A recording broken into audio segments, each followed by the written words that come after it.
இன்னைக்கு ஒரு குட்டி சரஸ்வதி கதை சொல்ல போகிறேன். ஆச்சாரியா சுப்பிரமணிய சுவாமியை பற்றி சொல்ல ஆரம்பிக்கும்போது இந்த கதை வந்தது. அதனால் அதை சொல்லியிருக்கா. இந்த டாப்பிக்கோடைய டைட்டில் சுவாமி என்றால் குமாரசுவாமியே அப்படின்னு. நம்ம எல்லா சுவாமியையும் சுவாமி சுவாமி சுவாமின்னு சொல்கிறோம்.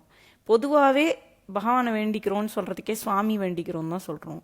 ஆனால் சுவாமிங்கிற வார்த்தை முருகருக்கு மட்டும்தான் சொந்தமானது அப்படின்னு ஒரு ஒரு ஒரு சரஸ்வதி கடாட்சம் கிடைச்ச சரஸ்வதியோட பரிபூர்ண அனுகிரகம் இருக்கிற ஒரு ஆள் சொல்லியிருக்கா. அதை பற்றி ஆச்சாரியா சொல்றா. சுவாமி என்பது கடவுளுக்கு பொது பெயர் என்று வைத்து கொண்டிருக்கிறோம். பரமேஸ்வரனும் சுவாமி, மகாவிஷ்ணுவும் சுவாமி, விக்னேஸ்வரரும் சுவாமி, எல்லா தெய்வங்களையும் சுவாமி என்று வைத்து கொண்டிருக்கிறோம்.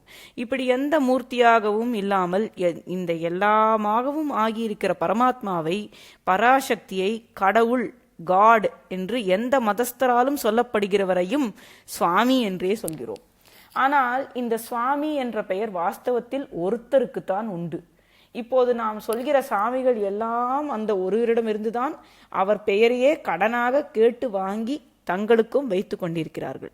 அந்த நிஜமான சுவாமி யார் என்றால் சுப்பிரமணியர் தான். முருகன், முருகப்பெருமான் என்று இந்த தமிழ் தேசத்திலே தனி அன்போடு சொல்லப்படுகிறவர் தான் அவர். அவர் குழந்தையாக இருக்கிற கடவுள், குழந்தை சுவாமி, குமாரசுவாமி. இவர்தான் சுவாமி என்று எதனால் சொல்கிறீர்கள் என்று கேட்பீர்கள். அமரகோசத்தின் ஆதாரத்திலேயே தான் இப்படி சொல்கிறேன். அகராதி, நிகண்டு என்றெல்லாம் சொல்கிறார்கள் அல்லவா? சம்ஸ்கிருதத்தில் இருக்கிற பிரசித்தமான அகராதிக்கு அமரகோசம் என்று பெயர். அமரம் என்று சுருக்கி சொல்வார்கள். அதை பற்றியும் அதை எழுதினவனை பற்றியும் கொஞ்சம் சொல்ல வேண்டும். சுப்பிரமணியர் விஷயத்துக்கு இது நேராக சம்பந்தம் இல்லைதான். இருந்தாலும் இதில் பல ரசமான விஷயங்கள் இருப்பதால் தான் சொல்கிறேன். இதில் நம் பகவத் பாதாளின் பெருமை, மதங்களின் ஒன்றுக்கொன்று இருக்கப்பட்ட உறவுகளின் போக்கு எல்லாம் வெளியாவதால் சொல்கிறேன். இந்த அகராதிக்கு பேர் அமரகோசம் என்றேனே. கோசம் என்றால் பொக்கிஷம் என்று அர்த்தம். சப்த கூட்டங்கள், சொற்களின் சமூகம் பொக்கிஷமாக இருக்கிற புஸ்தகத்துக்கு கோஷம் என்று பெயர் வந்தது. இம்மாதிரி சம்ஸ்கிருதத்தில் பல கோஷங்கள், அகராதிகள் இருந்தாலும் ரொம்பவும் பிரசித்தமானது அமரகோஷம்தான். அமர என்ற பெயர் எப்படி வந்தது? சம்ஸ்கிருதத்தை தேவ பாஷை என்பார்கள். தேவர்கள் அமிர்தம் உண்பதால் அமரர் எனப்படுவார்கள். எனவே தேவ பாஷை, அமர பாஷை என்றும் சொல்லப்படும். அதற்கேற்றாற் போல சமஸ்கிருதம் செத்த பாஷை, டெட் லாங்குவேஜ் என்று சொல்லிக்கொண்டு அதை சாகடிக்க எத்தனையோ எத்தனம் செய்தாலும் எப்படியோ அதுவும் அமரமாக இருந்து கொண்டேதான் வருகிறது. அமர பாஷையில் உள்ள கோஷம்தான் அமரகோசமா என்று தோன்றலாம். ஆனால் இந்த கோஷத்துக்கு அமரம் என்ற பெயர் இப்படி வரவில்லை. அதை எழுதினவனின் பெயரை வைத்தே அதற்கு அமரம் என்று பெயர் வந்தது. அமரசிம்மன் என்பவனால் செய்யப்பட்டதால் அதற்கு அமரகோசம் என்று பெயர். அமரசிம்மன் மகா புத்திமான். இந்த நிகண்டுவை பார்த்தால் அறிவில் அவனுக்கு ஈடு உண்டா என்று பிரமிப்புண்டாகும். ஒவ்வொரு விஷயத்தையும் அவ்வளவு நன்றாக தெரிந்து வைத்துக் கொண்டு அர்த்தம் சொல்கிறான். இவன் ஹிந்து அல்ல. அமரசிம்மன் ஒரு ஜைனன். ஜைனர்களில் படிப்பாளிகள் அதிகம். இலக்கியத்தில் அவர்களுக்கு விசேஷமான இடம் உண்டு. தமிழில் ஐம்பெரும் காப்பியங்களிலே ஜைன சம்பந்தம் அதிகம். காவிய ரசம் நிரம்பி மிக உயர்ந்த நூல்களாக உள்ள சிந்தாமணி, வளையாபதி எல்லாம் ஜைன நூல்கள்தான். சம்ஸ்கிருதத்தில் பஞ்சகாவியங்கள் என்று பொதுவாக இருப்பதை தவிர ஜைனர்களே தனியாக தங்கள் மத சம்பந்தமாக ஒரு பஞ்சகாவியம் வைத்திருந்திருக்கிறார்கள். இந்த அமரசிம்மனும் அநேக ஜைன மத புஸ்தகங்கள் தான் எழுதினான். ஆனால் இன்று மிஞ்சி இருப்பது மத நூலாக இல்லாத இந்த அகராதி ஒன்றுதான் என்றால் ஆச்சரியமாயிருக்கும். இந்த ஒன்றாவது மிஞ்சியதற்கு காரணம் ஜைனர்கள் பரம விரோதியாக நினைத்த நம் ஆதிசங்கரர் தான். ஆதிசங்கரர் பாரத தேசம் முழுவதும் சஞ்சாரம் பண்ணி பல மதங்களை கண்டனம் செய்து வைதிக மதத்தை ஸ்தாபித்தார் அல்லவா? இந்த திக்விஜயத்தில் அவர் அமரசிம்மனையும் சந்தித்தார். பகவத் பாதரின் கொள்கை ஒரே ஒரு சத்தியம்தான் இருக்கிறது, அதுவே பலவிதமாக தெரிகிறது, அந்த ஒன்றிலேயே கரைந்து அதுவாகவே ஆகிவிட வேண்டும் என்பது. பௌத்தர்கள் பொதுவாக எல்லாமே சூன்யம், மாயை என்பார்கள். ஆதி ஆச்சாரியாலும் மாயையால் தான் ஒரே பரம்பொருள் பலவாக தெரிகிறது, இந்த பார்வை போனால் அத்தனையும் போய்விடும் என்று சூன்ய நிலையையே சொல்கிற மாதிரி தோன்றினாலும் அவர் முக்கியமாக சொன்னது இல்லாத சூன்ய மாயை அல்ல. இது போன பின் எப்போதும் நிலைத்திருக்கிற அழிவே இல்லாத பூர்ணமான ஒரே சத்தியம் இருக்கிறது என்பதைத்தான் நம் ஆச்சாரியால் முடிந்த நிலையாக அவலம்பித்தார், நிலைநாட்டினார். பௌத்தம் சூன்யத்தோடு நிற்கிறது, பூரணமாக ஒன்று இருக்கிறது என்பது ஆச்சாரியாளுக்கு முக்கியம். ஒன்றும் இல்லை என்பது புத்தருக்கு முக்கியம். ஒன்று இருக்கவும் இருக்கலாம், அஸ்தி, இல்லாமலும் இருக்கலாம், நாஸ்தி, இருந்தும் இல்லாமலும் கூட இருக்கலாம், அஸ்தி நாஸ்தி என்பது ஜைன மத ஸ்தாபகரான ஜீனருக்கு, மகாவீரருக்கு முக்கியம். இப்படிப்பட்ட கொள்கையை உடைய ஜைனனான அமரசிம்மன் ஆச்சாரியாளிடம் வாதப்போருக்கு வரும்போது, நான் ஒரு திரைக்கு பின்னால் இருந்துதான் கேள்விகளுக்கு பதில் சொல்வேன் என்றான். ஆச்சாரியாலும் இதில் உள்ள ரகசியத்தை ஆராய்ச்சி செய்து பார்க்காமல் ஒப்புக்கொண்டார். ஸ்ரீ சங்கர பகவத் பாதாலும் அமரசிம்மனுக்கும் வாதப்போர் ஆரம்பித்தது. அமரசிம்மன் ஒரு திரையை கட்டி கொண்டு அதற்கு உள்ளே இருக்கிறான். ஆச்சாரியால் வெளியே இருந்து கேள்விகள் கேட்க தொடங்கினார். அமரசிம்மன் பளிச்சென்று பதில் சொன்னான். அவன் என்னதான் மகா புத்திமானாக இருந்தாலும் கூட இத்தனை சாமர்த்தியமாக எப்படி பிரதிவச்சனம் கொடுக்கிறான் என்பது ஆச்சாரியாளுக்கு ஆச்சரியமாக இருந்தது. க்ஷணகாலம் யோசித்தார். உடனே பரமேஸ்வர அவதாரமும் சர்வஜருமான அவருக்கு ரகசியம் புரிந்துவிட்டது. அவருடைய கேள்விகளுக்கு பதில் சொன்னது அமரசிம்மனே இல்லை, சாக்ஷாத் சரஸ்வதி தேவியே அவன் மாதிரி பேசியிருக்கிறாள் என்று தெரிந்தது. இவன் அவளை ரொம்ப நாளாக உபாசித்திருக்கிறான். நியாயமாக பார்த்தால் இவன் அப்படியெல்லாம் செய்திருக்கவே கூடாது. ஏனென்றால் இவனுடைய ஜைன மதம் ஒரு கடவுளை பற்றியே சொல்லவில்லை. அதை பல ரூபத்தில் சரஸ்வதி மாதிரி பல தெய்வ வடிவங்களில் ஆராதிப்பதை ஜைன தத்துவம் ஒப்புக்கொள்ளக்கூடாது. அப்படி இருந்தும் இவன் ஜைன மதத்துக்கு ஆதரவாக புஸ்தகம் எழுதுவதற்கே சரஸ்வதியின் அனுகிரகம் வேண்டும் என்று கருதி அவளை உபாசனை பண்ணியிருக்கிறான். உள்ளொன்று வைத்து புறமொன்றாக இருந்திருக்கிறான். இந்த இடத்துல ஆச்சாரியா நல்ல ஒரு குத்துறா. இப்போது கூட நாஸ்திகர்கள் என்று தங்களை சொல்லிக் கொள்கிறவர்கள் ரொம்ப பேர் வியாதி வெக்கை ரொம்பவும் கஷ்டம் ஏற்பட்டால் வெங்கடரமண சுவாமிக்கு வேண்டிக் கொள்கிறார்கள், மாரியம்மனுக்கும் பிரார்த்தனை செலுத்துகிறார்கள். கேட்டால் வீட்டில் இப்படி அபிப்பிராயம், சம்சாரத்துக்கு இதிலே நம்பிக்கை, அவர்களுக்காக விட்டு கொடுத்தேன், அவர்கள் உணர்ச்சிக்கு ஃபீலிங்க்கு மதிப்பு கொடுத்து ரெஸ்பெக்ட் கொடுத்தேன் என்று ஜம்பமாக சொல்லிக் கொள்கிறார்கள்.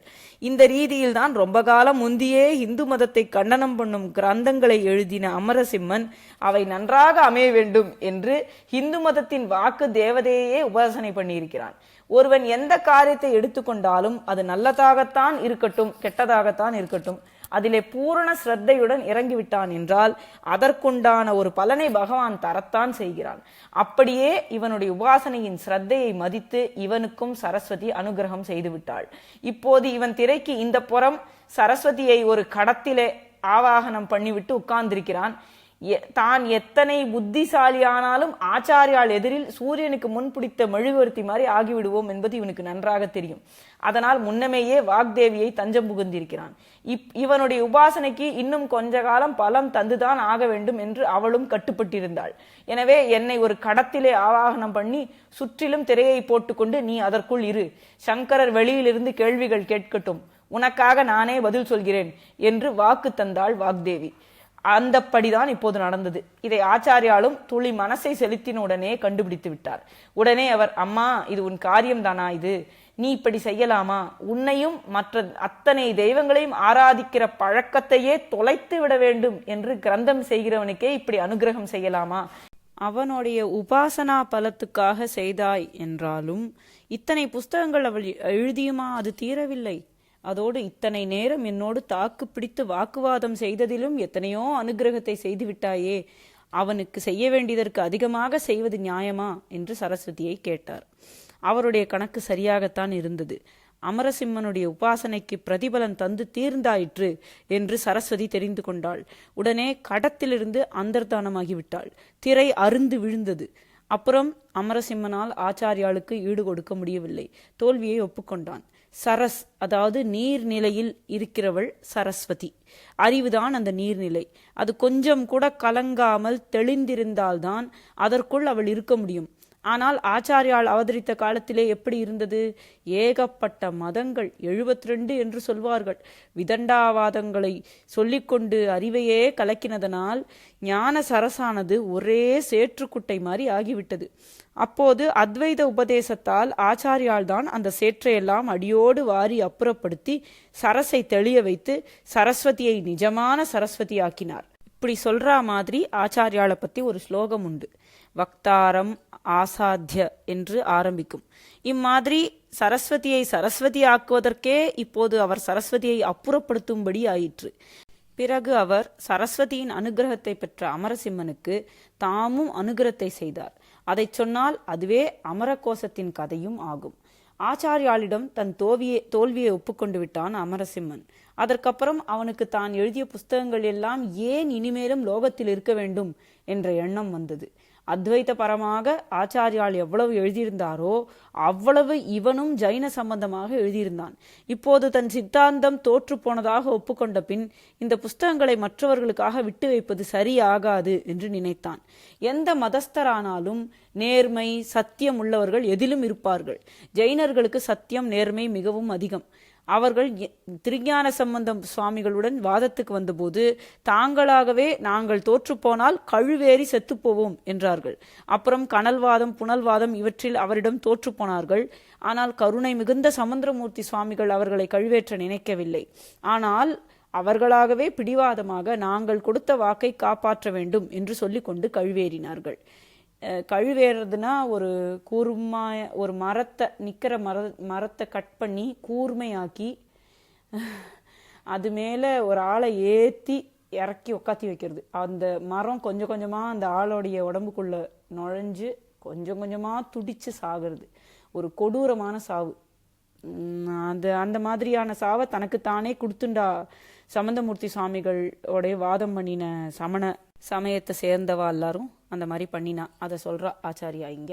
திருஞான சம்பந்தர் சமணர்களை இரக்கமில்லாமல் தண்டித்ததாக சிலர் நினைப்பது தப்பு. இவர் வாதத்தில் ஜெயித்து அதனால் பாண்டியராஜா இவர் பக்கம் சேர்ந்து எதிராளிகளுக்கு எந்த சிக்ஷையும் தரவும் இவருக்கு அதிகாரம் தந்தும் கூட அவர் ஜைனர்களை மன்னித்ததே அவருடைய பெருமை. அப்படியும் வாக்குக்காக பிராண தியாகம் செய்தது ஜைனர்களின் பெருமை. எதற்கு சொல்ல வந்தேன் என்றால், அடிப்படையான சீலங்களில் எந்த மதஸ்தருக்கும் ரொம்ப பற்று இருக்கலாம். இப்போது அமரசிம்மனுக்கு தப்பென நிரூபணமாகிவிட்ட தன் சித்தாந்தங்களை லோகத்தில் இருக்க வேண்டியதில்லை என்ற எண்ணம் வந்துவிட்டது. எனவே பெரிதாக நெருப்பை மூட்டி தான் எழுதியிருந்த சுவடிகளை ஒவ்வொன்றாக அதிலே போட்டு பஸ்மமாக்கினான். சரஸ்வதியின் அனுகிரகம் பெற்று எத்தனையோ காலம் பரிசிரமப்பட்டு எழுதியதையெல்லாம் இப்போது ஒரு கொள்கைக்காக தன் கைகளாலேயே அக்னியில் போட்டு எரித்தான். இதை ஆச்சாரியார் கேள்விப்பட்டார். ஆனால் துளி கூட சந்தோஷப்படவில்லை. மாறாக மிகுந்த துக்கமே கொண்டார். அவர் அமரசிம்மனிடம் ஓடோடி வந்தார். அடடா, என்ன காரியம் செய்து கொண்டிருக்கிறாய்? லோகம் என்று இருந்தால் நானா தினசான அபிப்பிராயங்கள் இருக்கத்தான் செய்யும். பல அபிப்பிராயங்கள் இருந்து ஒன்றுக்கொன்று ஒப்பிட்டு பார்த்து சர்ச்சை பண்ணுவதுதான் பல நிலைகளில் இருக்கிற ஜனங்களுக்கு அறிவை தெளிவுபடுத்தும். எதிர்கட்சி இருந்தால்தான் நம் கட்சியில் உள்ள நல்லது பொல்லாதுகளை நாமே அலசி பார்த்து கொள்ள முடியும். நீ எந்த மதஸ்தனாகத்தான் இருந்துவிட்டு போ, ஆனாலும் நீ மகா புத்திமான் என்று நான் உன்னை கௌரவிக்கிறேன். உன் கொள்கைகளை புத்தி விசேஷத்தால் எத்தனை நன்றாக எடுத்துச் சொல்ல முடியுமோ அத்தனை நன்றாக செய்து புஸ்தகங்கள் எழுதியிருக்கிறாய். உண்மையில் பரம தத்துவம் இதற்கு மாறாகத்தான் இருந்துவிட்டு போகட்டுமே. உன் புத்தி அளவில் நீ இந்த சித்தாந்தங்களுக்கு எப்படி ஆதரவு காட்டியிருக்கிறாயோ அதிலேயே ஒரு அழகு புத்தியின் பிரகாசம் இருந்தது. இதையெல்லாம் லோகத்துக்கு இல்லாமல் செய்யலாமா என்று ஆச்சாரியால் அவனிடம் சொல்லி அவனுடைய கையை பிடித்து அவன் கடைசியில் அக்னியில் போட இருந்த புஸ்தகத்தை போடவட்டாமல் தடுத்தார். அப்போது அவன் கையில் இருந்ததுதான் அமரகோஷம். ஆச்சாரியால் தடுத்திருக்காவிட்டால் அதுவும் சுவாகா ஆகியிருக்கும். ஆனாலும் துரதிருஷ்டவசமாக சமய சம்பந்தமான அவனுடைய புஸ்தகங்கள் எல்லாம் போய்விட்டன. அகராதி நிகண்டு மட்டுமே நம் ஆச்சாரியாளின் கருணையினால் பிழைத்தது. அமரம் என்ற பெயருக்கேற்றபடி அதை மட்டும் அவர் அழியாமல் அமரமாக்கிவிட்டார். அகராதியில் அதை எழுதியவன் தன்னுடைய சித்தாந்தம் முதலான எந்த சொந்த கொள்கைக்கும் பட்சபாதம் காட்டக்கூடாது. பிற மதங்களை சேர்ந்த வார்த்தைகளானாலும் இங்கே அகராதியில் அவற்றை விட்டுவிடாமல் ஆட்சேபிக்காமல் அவற்றுக்கு அந்தந்த மதஸ்தர்கள் என்ன அர்த்தம் என்ன பெருமை என்று நினைக்கிறார்களோ அதைத்தான் கொடுக்க வேண்டும். வேண்டுமானால் இப்படி இன்னாருடைய நம்பிக்கை பிலீஃப் என்று பட்டும் படாமல் சேர்க்கலாமே தவிர கண்டனம் ஒன்றும் பண்ணிடக்கூடாது. எல்லா வார்த்தைகளுக்கும் அர்த்தம் கொடுக்கத்தான் வேண்டும். அது எந்த கட்சியாளரின் கொள்கை என்று பார்ப்பது அகராதிக்காரனின் வேலை இல்லை. இந்த நியாயத்துக்கு கட்டுப்பட்டுதான் அமரசிம்மன் ஜைனனாக இருந்தபோதே இந்த அமரகோசத்தை எழுதியிருக்கிறான். இன்றைக்கும் சகல சம்ஸ்கிருத மாணவர்களும் நொற்று போடுகிற மாதிரி பொது நோக்கோடு எழுதியிருக்கிறான். அகராதியையா நெற்றுவியா, அது என்ன காவியமா ஸ்தோத்திரமா, அதை எப்படி நொற்று போடுவது என்று தோன்றும். ஆனாலும் அமரகோசம் அழகான சுலபமான ஸ்லோகங்களாக காவியம் மாதிரி ஸ்தோத்திரம் மாதிரி அப்படியே நெற்று போடுறதுக்கு வசதியாகத்தான் இருக்கிறது. அதை மனப்பாடம் செய்வது வழக்கமாகி விட்டிருக்கிறது. அந்த காலத்தில் எல்லா சாஸ்திரங்களும் வேதாந்தம், வைத்தியம், சங்கீதம், டிக்ஷனரி கூடத்தான் ஸ்லோகங்களால்தான் செய்யப்பட்டன. காரணம் என்ன? அப்போது அச்சு போட்டு புஸ்தகம் தயாரிக்க தெரியாது. எனவே கடைக்கு போய் விலை கொடுத்து எத்தனை பிரதி வேண்டுமானாலும் வாங்கி கொள்ளலாம் என்றால் முடியாது. அத்தனை வித்தியார்த்திகளுக்கும் ஏட்டுச்சுவடியில் எழுதி கொடுப்பது என்றால் அதற்கே ஆயுசு காலம் போராது. எனவே எதையும் மனப்பாடம் மெமரைஸ் பண்ணுகிற மாதிரி கொடுப்பதே யுக்தம் என்று கண்டார்கள். பேச்சு நடையில் புரோஸ் இருப்பது மறந்து போகும். எப்போதும் நாம் பேசிக்கொண்டே இருப்பதால் அதே நடையில் இருக்கிற பாடம் தனியாக மனசில் நிற்காமல் உதிர்ந்து போய்விடும். ஆனால் அதுவே ஒரு சந்தம், எதுகை, மோனை முதலானவைகளோடு சேர்த்து செய்யுளாக போயற்றியாக வந்துவிட்டால் மனப்பாடம் செய்து மனசில் மறக்காமல் பதித்து கொள்ளலாம். இதனால்தான் எந்த சாஸ்திரத்தையும் ஸ்லோகங்களாக செய்து உருப்பட வைத்தார்கள். அச்சு புஸ்தகங்கள் வருகிற வரையில் மகா பண்டிதர்களாக இருந்த பலர் ஒரு ஏட்டுச்சுவடி கூட இல்லாமல் ஞாபக சக்தியிலிருந்தே சகல சாஸ்திரங்களையும் கற்றுக்கொண்டு சொல்லி வந்தார்கள். இப்போது புஸ்தகம் என்று ஒன்று இருப்பதால் பார்த்து கொள்வதற்கு தான் ஃபார் ரெடி ரெஃபரன்ஸ் புஸ்தகம் இருக்கிறதே என்று எவரும் எதையும் இப்படி மனசுக்குள் ஆழமாக வாங்கி கொள்ளாத நிலைமையே பார்க்கிறோம். இன்று வெளியிலே லைப்ரரிகள் அதிகம். அக்காலத்திலேயோ எழுத படிக்க தெரியாதவர்கள் கூட ரொம்ப பேர் தாங்களே வாக்கிங் லைப்ரரிகளாக நடமாடும் வாசகசாலையாக இருந்து வந்தார்கள். காரணம் நெற்று பழக்கம்தான். இப்படி நெற்று பண்ணுவதனாலேயே புத்திக்கு ஒரு பலம், ஐகாகிரியம், கான்சென்ட்ரேஷன், ஒழுக்கம், மென்டல் டிசிப்ளின் இவையும் மாணாக்கருக்கு உண்டாயிற்று. நிறைய நேரம் இதே காரியமாக உட்கார்ந்தால் தானே ஒரு விஷயம் மனப்பாடமாகும். அதனால் மாணாக்கர்களின் புத்தியும் கண்ணா பின்னா என்று பல விஷயங்களில் போகாமல் கட்டி போட்டு படிப்பிலேயே வைத்திருப்பதற்கு இப்படி மனப்பாடம் பண்ணுவது ரொம்ப சகாயம் செய்தது. இதற்கு வசதியாக சகல சாஸ்திரங்களையும் சயின்ஸுகளையும் பத்தியமாக எழுதி வைத்தார்கள். அதாவது போயட்ரியா எழுதி வைத்தார். கத்தியம் பத்தியம் என்று 2, கத்தியம் புரோஸ், பத்தியம் போயட்ரி. ஸ்லோக ரூபத்தில் வெகு அழகாக அமரகோசத்தை எழுதினான் அமரசிம்மன். அதிலேயே ஹிந்து மத தெய்வங்களின் பெயர்கள் வருகிற போது ஒவ்வொரு தெய்வத்துக்கும் வேறு என்னென்ன முக்கியமான பெயர்கள் உண்டோ அத்தனையும் கொஞ்சம் கூட மதபேத புத்தி இல்லாமல் அடுக்கி கொண்டே போவான்.